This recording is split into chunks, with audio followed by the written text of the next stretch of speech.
തൊടുപുഴ സാഹിത്യവേദിയുടെ ആഭിമുഖ്യത്തിൽ പുസ്തക പ്രകാശനം നടത്തി.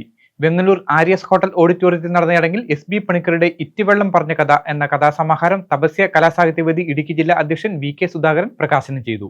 തൊടുപുഴ സാഹിത്യവേദിയുടെ ആഭിമുഖ്യത്തിലാണ് പുസ്തക പ്രകാശനം നടന്നത്.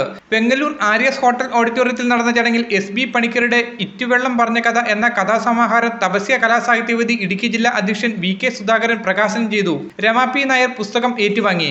എഴുത്തുകാരുടെ എണ്ണം ഒരു 30 വർഷത്തിന് മുമ്പുള്ള കണക്ക് വെച്ച് നോക്കിയാൽ വളരെയേറെ വർദ്ധിച്ചിട്ടുണ്ട്.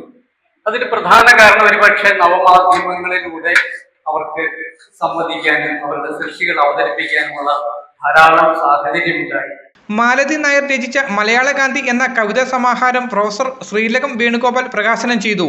അഡ്വക്കേറ്റ് എ.ടി. തോമസ് പുസ്തകം ഏറ്റുവാങ്ങി പുസ്തകാസ്വാദനം നിർവഹിച്ചു. മാലതി നായരുടെ തന്നെ ഇലത്തുമ്പിലെ തുള്ളികൾ എന്ന കവിതാ സമാഹാരവും എസ്.ആർ. നായർ കുടങ്ങൂരും പ്രകാശനം നടത്തി. മധു പത്മാലയം പുസ്തകം ഏറ്റുവാങ്ങി. രാജേന്ദ്രൻ ത്രിവേണിയാണ് ആസ്വാദനം നിർവഹിച്ചത്. ഇന്ദിര രവീന്ദ്രൻ, സുമാ ഗോപിനാഥ്, ശശികല സുമേഷ് എന്നിവർ ചടങ്ങിൽ ആശംസാ പ്രസംഗം നടത്തി. ഗ്രന്ഥകർത്താക്കൾ മറുപടി പ്രസംഗം നടത്തി.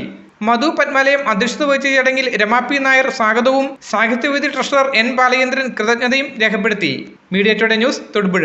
എല്ലായിടത്തും വൈഫൈ, എല്ലാത്തും ഇന്റർനെറ്റായേ, നാട് മുഴുവൻ ഡിജിറ്റൽ. നാട്ടാരെല്ലാം ബ്രൗസിംഗിലാണ്. എന്നാ സ്പീഡാ കേരള മിഷൻ. എല്ലാവർക്കും ഇന്റർനെറ്റായി, എല്ലായിടത്തും നെറ്റായി. കേരള വിഷൻ നവകേരള പ്ലാൻ വെറും 199 രൂപയ്ക്ക്.